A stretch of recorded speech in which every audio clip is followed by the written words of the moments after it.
Hello, you glorious snack. Welcome back. My name is Jack, and there has been a fantastical fanaticism of wedding chaos over the last few days, so I thought we'd check out all the drama all together. We begin with this story that started late last night, where the OP commits identity fraud and then expects help. Oh, but no, sorry. It's just some little bit of bureaucracy, nothing too serious. Many years ago, my sister and her husband moved to the UK from our home country and obtained citizenship. On a visit to our home country, her husband passed away. He wasn't found, but was presumed dead. My sister was devastated and never returned to the UK. Well, I had some resemblance to her husband, and I was able to use his documents and passport, admittedly without her permission, to enter the UK and have been living here for many years. This was well before biometrics. The only downside is I have to use brother-in-law's name and birthday, but that isn't too bad as we were born in the same year and month. Now, I have finally decided to marry my current partner, and we are very serious about it, and live in the home she owns. However, I am technically married. I told my sister about the situation, and asked her to help me by first trying to get a divorce in my home country, as it is less organized and a little corrupt, so they may not care about the death certificate, and if not, come to the UK to do it. I understand what I did was wrong, but it has been many years, and I am now settled here, and she never wanted to come back here. However, she got really upset at me and hasn't agreed to help me and has been telling me I should return to my home country and never go back as well. So if your first thought is, yeah right, as if this actually happened, you're definitely not alone. There are just paragraphs upon paragraphs of people trying to understand and theorize how this could not be possible. But even if it is fake, it's possibly inspired by something that actually happened. Someone named Richard Hoagland went missing and was found 23 years later after being declared dead. He was using a dead guy's identity and got married. In that case, he was able to use the man's death certificate to get a copy of his birth certificate. And yeah, it's a true story. Interesting, really fascinating, and kind of crazy that some people go this far with some things. Interesting man. Either way though, a clear Utah. I mean, this guy's essentially grave robbed his sister's partner. Hi sis, you know your dead husband? Well, I stole his identity and have been using it to live illegally in another country for years. Thing is, I'm getting married and I need you to divorce me first. Is that okay? What? No. Why not? I'm the real victim here. Why won't you help me? Side note, how are they not slightly concerned that the man their sister fell in love with looked so similar to you that you could literally take his identity? Something to unpack in therapy, methinks. Am I the a-hole for helping to pay for my niece's wedding so she doesn't have to involve my family in the wedding? I'm 32 female. My brother Nate, who's 49, married his first wife and had my oldest niece, Zoe, 24. Now, my brother cheated on Zoe's mom when she was 6, and they divorced. Zoe's mom took her to another city, and Zoe would come to us for summer vacation. Nate moved his new girlfriend in after the divorce, and they had another child named Kim, who's 17 female. I have always sent Zoe Christmas and birthday cards. She would send me a message a few times a year for updates. We are friends on a few social media platforms, but we're both not very active online. Now, last year, Zoe said that she's getting married. Our family was happy for her, and Nate said he would help pay for the wedding since both Zoe and her fiancé are both only 24. Zoe thanked him and went about planning her wedding. But recently, Nate found out that Kim is just a guest in Zoe's wedding. He told her she should make her only sister the maid of honor. Zoe said that position was for her best friend, who's been in her life since she was 10. Nate was not happy, but then suggested Kim could be a bridesmaid, and Zoe said no. That although she feels bad for feeling this way, Kim is the proof of him cheating on her mom, and she is uncomfortable having Kim as anything other than a guest at her wedding. Well, Nate said that Zoe needs to make Kim a bridesmaid, or he will pull all the funds from her wedding. When I learned of this, I lost it on my family, especially my parents, asking why they can back Nate up on such a thing. They said that they agree that it is a little mean. Oh, but this needs to be done to keep the family together. How can Zoe get married and not have her only sister involved at all? I happen to be doing rather well financially. I called Zoe to console her and asked her how she plans to proceed with the wedding.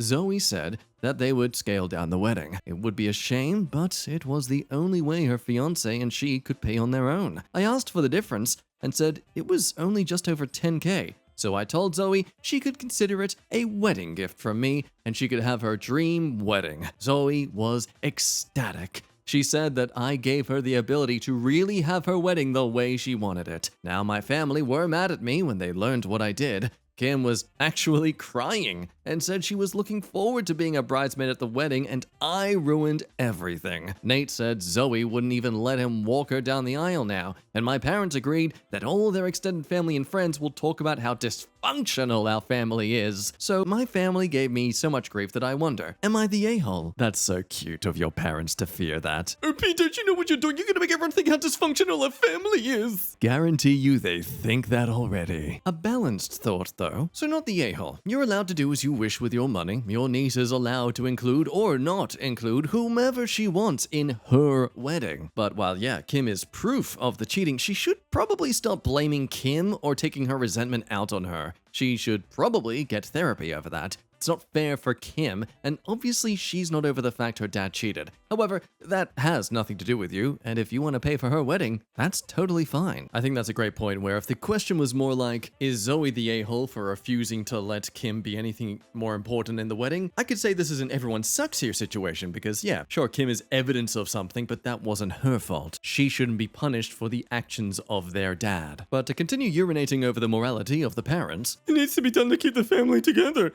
Maybe your brother should have kept it in his pants to keep his family together. Seriously, you and your parents are a-holes. And they should not have told Kim she would be in the wedding when they didn't clear it with Zoe. So yeah, overall it seems that the strongest advice from the comments is to say, "Oh brother, I'm sorry I ruined your attempt to extort your daughter. That must be so hard for you." So do you agree? Do you think Daddy Dearest is clearly trying to extort his daughter? Or could he possibly just try his best to fix what he destroyed? I mean, the damage has been done. At this point, it's only Zoe, really, who's trying to keep things held apart. Let me know what you think. And now for a POV of Mr. Willfully Oblivious. My wife, 32, recently had wine spilled on her by my best friend, female 31, during our wedding. Now she is demanding that I cut ties. Me and Ailey met through a mutual friend in 2012 during a pub quiz at university. I was quite attracted to her and actually told her so at the end of the evening, but she told me she had a boyfriend, even though she was flattered all the same. Fast forward 3 years later. I meet Eliza at the Edinburgh Fringe, and we just clicked immediately. Politics, music, cinema, whatever the subject approached, there was a spark that I'd never felt with anyone else. Like, she just made sense with me. Her personality was just vivid. It's hard to describe, but I'll try. On first impression, she was so knowledgeable and enthusiastic. I was taken aback by her intensity. From that point onwards, we were inseparable, and I was dead certain of our future together long before we got engaged. So enter Ailey again. I started a new job at an advertising firm with a position in web design, and she was one of the only people I knew. At first, it was a little awkward, given our history, especially considering that she was now married to the boyfriend she was dating back then. There was no one else I knew at the firm, and we both had partners at this point, so it couldn't hurt to be friends, right? And to be honest, I'm glad, because I feel like our chemistry as friends superseded any potential we might have had as a couple. She's clever and has a bit of a cheeky personality. I'm quite dry and sarcastic myself, so I reckon we have a pretty fun dynamic. But Eliza doesn't seem to feel that way, though. Sometimes when it's been the three of us, she has expressed a feeling of being left out, or that Ailey has been making fun of her.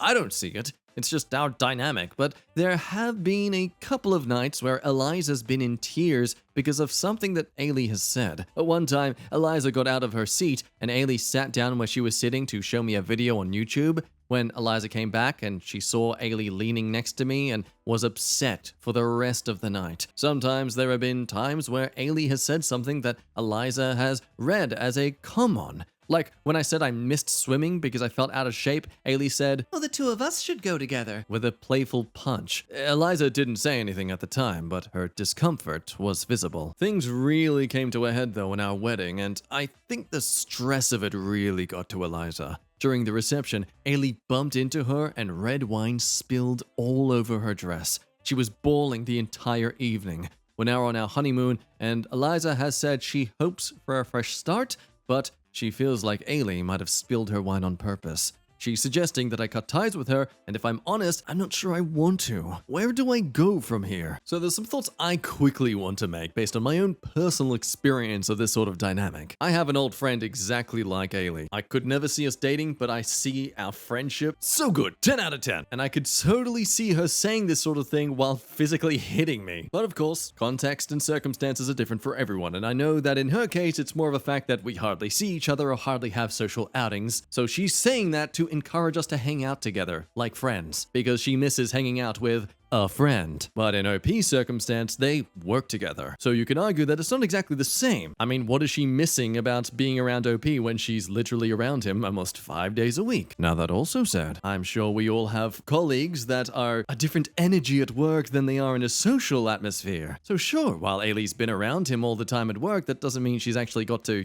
be social with him at work. Plus, I fear Eliza might have a tendency to just assume that just because a person is being expressive to another person, that it has to have some sort of ulterior motive. Of course, that's just my biased side of this perception. It's also gravely convenient how often Eliza's felt hurt by Ailey's actions, only to once again get hurt by Ailey's actions. After all, as some comments highlight, how common is it exactly to spill your drink on someone? This isn't a crowded nightclub, this is a wedding event function. You are either astoundingly naive or Ailey is somehow the unluckiest woman in the world to accidentally spill her red wine on the bride on her wedding day. I think you know which one is more likely. Your wife won't be staying your wife much longer unless you actually start listening to her and stop dismissing all of her fears as baseless insecurities. As the person who once accidentally stepped on a wedding dress train as the bride walked away and managed to rip a dress half off her butt, I have some amount of forgiveness in my heart for wedding mishaps, but this certainly seems suspicious. But then you have other stupid takes like, a man in a relationship should not have a female best friend. Like, okay, Ailey's being a bit of an a-hole in all this, but let's turn down the Stephen Harvey BS that there's no way that a thing with a willy could ever be just a platonic friend with a thing without one. I swear, whenever I come across people who think like this, to me, it's them admitting that they cannot control their libido around the opposite gender. Anyway, onto another game of are they just dense or are they an intentional a-hole? Am I one for having my wedding the same weekend as my brother's birthday? I, 28 female, have decided to have my wedding on the weekend of July 6th. My youngest brother's birthday is on July 7th. He's turning 26. When I gave my family the news of when my wedding would be, everyone reacted oddly to the news. My brother broke the silence and said that his birthday was that weekend and that he was planning on celebrating it then. He told me I was inconsiderate for not considering his birthday. Now, my parents seemed to agree with him. However, they ultimately said that my brother doesn't own the date and that I could do whatever I want. But I still should have considered his feelings. They brought up my birthday last year, and when I asked everyone not to make any plans then because I was having my party, my mom asked me if it was possible to move it to an earlier or later weekend. I told them absolutely not. Am I the a-hole? So it's that final sentence alone that makes everyone believe, okay, you're the a-hole and a hypocrite. Oh, but at least a wedding invitation can be declined. Don't get upset if he chooses to decline. Or anyone else. One person says, no, you're fine. It's 1 year out of many. One of my siblings got married on the day after my birthday. Did I love traveling all day and then going to a rehearsal dinner on my birthday? Honestly, no, I really didn't. But was it a big deal in the grand scheme of things? No, it wasn't. I was able to celebrate the next weekend the way I wanted, and I have been able to celebrate how I wanted every year since. Your brother will survive. Somehow. But friends, this support for OP was short-lasting. For you see, she came back with an update. My brother has informed me that he was intending on traveling out to the country the last week of June, not crossing over to my wedding. My mother has now asked him to cancel his trip in order to be there for me in the week leading up to my wedding, which has caused that very person who was originally not the a-hole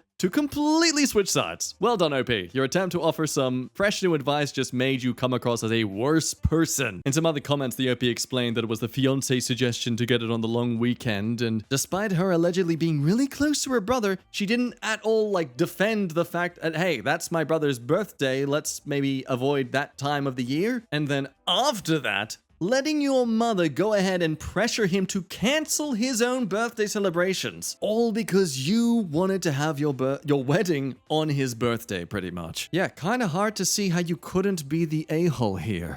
Now this one's tasty just for the clapback comment someone leaves. Am I the a-hole for refusing my sister-in-law in her request to baptize her child during our wedding? I dated my fiancé for 5 years before we tied the knot. I have a great relationship with his parents and siblings, except one of his sisters, the golden child of the family. She's annoying, but whatever, it's fine. I've been able to keep out of her way for the most part as her family lives out of state. So, my boyfriend and I got engaged and everything is going great, planning with both sides of the family, until sister-in-law at the last minute requests that she and her family baptize their daughter during our ceremony. She'd even called our priest and he'd agreed to combine the ceremonies. What? I said no for several reasons, none of which were good enough, and I was apparently being unreasonable and selfish. So my reasons: we're Catholic and weddings are usually an hour. Taking on baptism would either make the ceremony longer or take time away from our ceremony. Our wedding was an evening affair, and the reception was only going to be about 2 hours, so even if it lasted 30 minutes, baptism and their photos afterwards, that would cut our reception down to an hour and a half. Her wedding and reception was an all-day affair, for your information. Now, the baby would be in the church, in the wedding photos, and at the reception, so obviously, who would focus on another wedding couple when there's a first grandchild nearby? But her reasoning: all the family would already be gathered for our wedding, and it'd be a good time for them, her family, to have it. And shouldn't I be accommodating to a first-time mother? Also, they'd only invite about 4 to 6 additional people to our wedding, strangers to us, and it'd be easier on them because we'd already have the venue and food for their short guest list, which we'd be paying for. Oh, it's the first grandchild and important to her family. I guess I wasn't a part of it yet and not included in this sentiment. Now, my fiancé didn't have a strong preference either way, but supported how I felt on the matter. I stuck to my guns and said no, but we offered a compromise. We said we'd delay our honeymoon trip and they could have the baptism the next Sunday morning during Mass. I thought it was a great compromise, but sister-in-law was not thrilled. So that's what we ended up doing, but she still brought the baby girl in full white satin lace to the wedding and was front and center in all the photos. And they brought their 4 to 6 extra friends to our reception without asking first. We never made a fuss about it. But my issue is this: I still get stuff from this sister-in-law, and it's been a couple of years since the wedding. Snippy remarks made when it's only the two of us around, passive-aggressive comments in front of others, Bridezilla labels tossed my way, a cold shoulder when I try to talk to her at holidays, etc. Like, seriously, it was years ago, and she basically got what she wanted, so why am I being treated like I was an a-hole? Now, before we go to the comments, there's an edit to address some repeated questions. When this first came up, I said no. My husband took over handling this completely from there. He worked with his mom and sister. I didn't have to deal with anything besides initially saying no. Husband was point of contact after that. Granted, we didn't know she'd still show up with her guests to the reception, or knew what her daughter was dressed in. But at that point, we were having a good time at our reception and were focusing on ourselves. I only figured out she'd invited her friends when I saw the photos later. I don't know if she ever offered to pay because I wasn't in the conversation at this point. It happened right before our wedding, and the husband and mother-in-law didn't want to stress me out. So that answers any theories that what if she was actually offering to pay any of the difference? Maybe was there an offer of that kind? And at least from the OP's perspective, no, there wasn't. It genuinely just seemed like sister-in-law was trying to leech off their wedding to get a free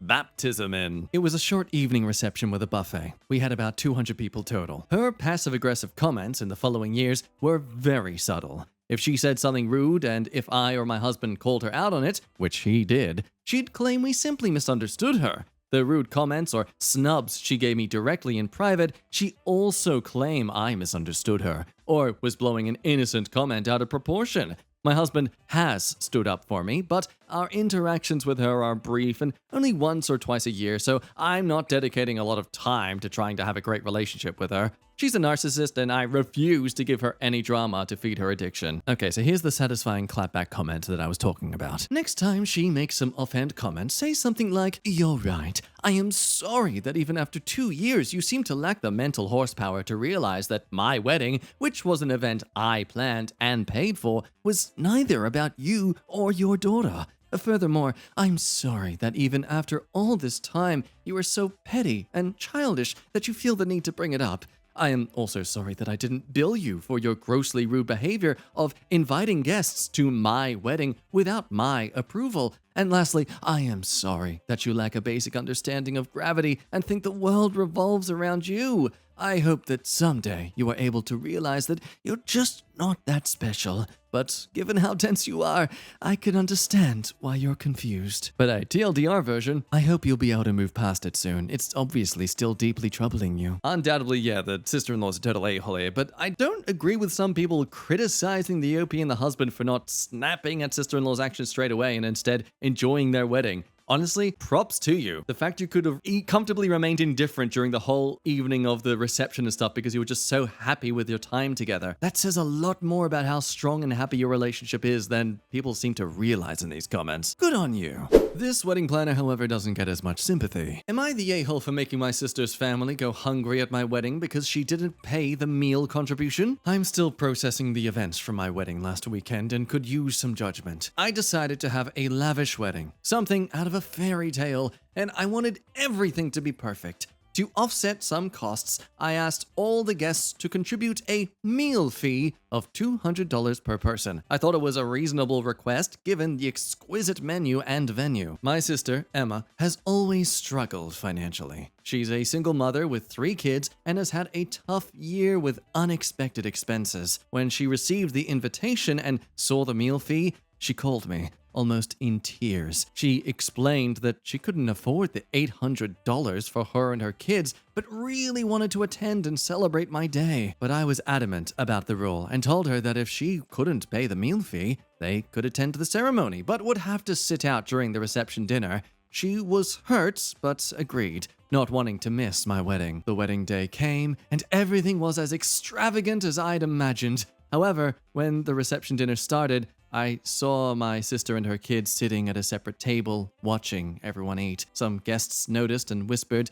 and my sister looked more and more uncomfortable as the night went on. She left early with her kids. The next day, my family was furious with me. They said I humiliated my sister and her kids and that my meal fee was outrageous, especially considering her situation. I feel like they're all overreacting. It was my day, and I just wanted everything to be perfect without compromising on the lavishness. So, am I the a-hole for enforcing the meal fee at my wedding? Look, this got shared onto the Am I the Devil subreddit. Clearly there's a consensus here that the OP was a total schnoz. But part of me wants to kind of say no a-holes here. Look, just hear me out. Don't kill me just yet. The OP didn't force her to come. OP could have maybe at least offset some of the costs. Maybe said, screw it, it's my sister. I'm going to, have her owe me one in the future. That sort of thing. There could have been some compromise. End of the day, Emma chose to come understanding she wouldn't be able to eat any food. Like, honestly, I feel like the only reason we're being more sympathetic towards Emma in this situation is because she wasn't snapping at the OP and being aggressive and harassing her for not getting a free meal instead of having to pay the $200. Instead, we get this sad story of what she's genuinely struggling with, which is a valid thing. Again, why I think OP should have maybe compromised with her in some way. But I guarantee, if Emma was instead being all aggressive and rude to the OP for suggesting there should be a meal fee to offset the extravagant wedding that, in a way, they were all kind of paying for together, everyone would be saying not the a-hole, because she clearly then went there on purpose to look like she was being singled out by the OP and just to get the entire family against the OP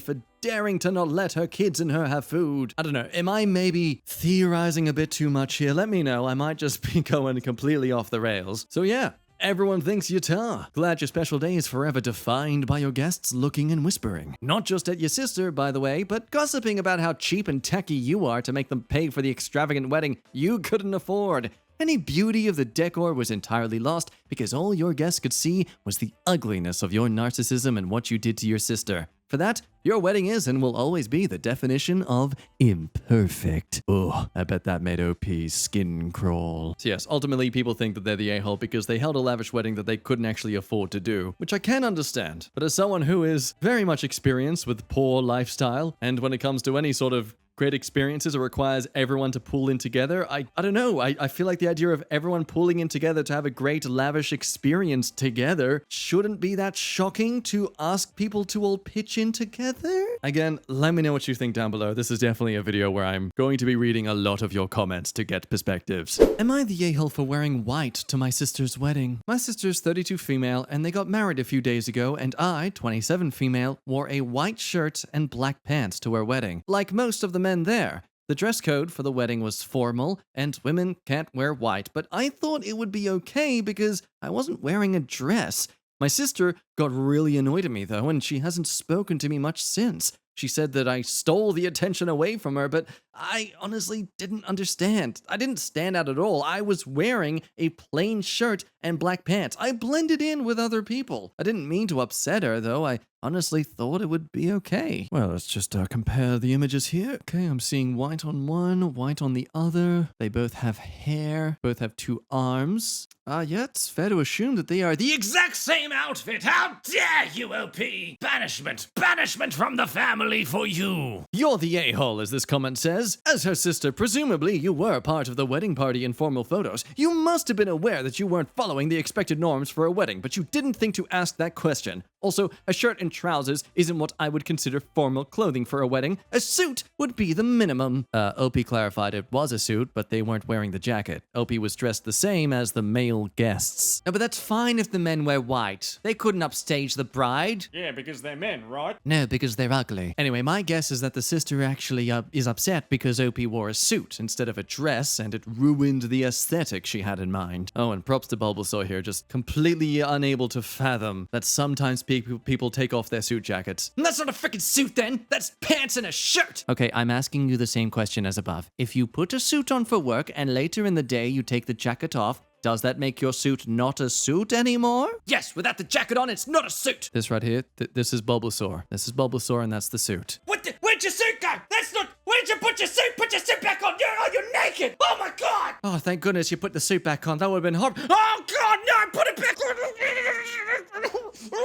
Well, ended with boyfriend of the year. Am I the a-hole for telling my girlfriend she needs to get over her fear of flying to attend my brother's wedding? I'm 33 male, my girlfriend 28 female, and I have a trip scheduled in 3 days. We are going to my brother's wedding in Portugal, the birthplace of his fiancée. She absolutely hates flying, always has, but does it if there's no alternative. Last night, we were looking for a movie to watch and we settled on Society of the Snow on Netflix. It's a new movie based on the true story of the Andes survivors, and it has a very horrific plane crash scene in the first 10 minutes. My girlfriend was on the verge of an anxiety attack, and it took me a while to calm her down. When she pulled herself together, she said she won't be able to fly anymore and won't come to the wedding with me. I asked her if she was serious. I bought her tickets besides mine, and they're non-refundable. Money aside, my family and I want her there. I also can't imagine our future lives if she is serious about never flying anywhere. So I told her all that. I also told her she can do therapy in the future to overcome this, and I can help her with that if she wants. But for now, she needs to find a way to temporarily put her fears on hold and go on this trip as we planned. She got upset and said I was pressuring her, mentioning the money loss and telling that she had to come. She also saw this as an ultimatum when I said our future together could be impacted, though that was not my intention at all. I was just hypothetically mentioning the difficulties this could bring to our lives. Am I really the a-hole for insisting she comes to the wedding? So this guy's absolutely grown up with a mindset of just, you gotta push, just gotta keep pushing, keep fighting, keep struggling. That's the best way to overcome things. And this is why a lot of men need therapy, but more specifically just need to be exposed to therapy, just to understand that, sometimes pushing harder against things isn't actually the solution, nor the most effective for each individual. Certainly doesn't help that not once in this entire post do they show any sort of sympathy for their partner having this fear, and the complete lack of foresight that, okay, my partner who has a fear of flying is going to be flying for a long time soon. Hey, let's watch a movie about a plane crash, sweetie. Oh, wouldn't that be a fun movie night? Now, an interesting everyone sucks here points out that Opie does mention that she says she'll fly if there's no alternative. Okay, so she's rallied herself in the past. Obviously, kind of bad idea for her if she knows she's afraid of flying to watch a movie about plane crashes,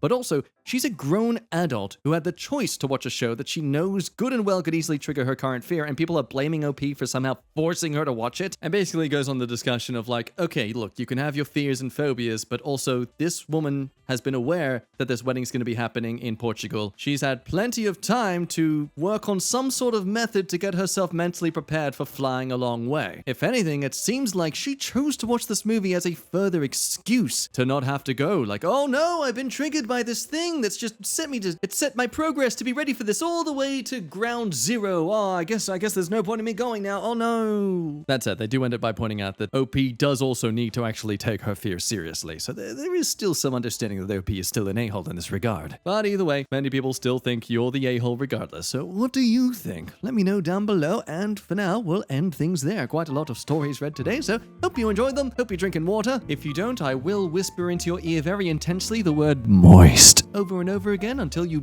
drink some water, and I'll see you next time. Bye-bye.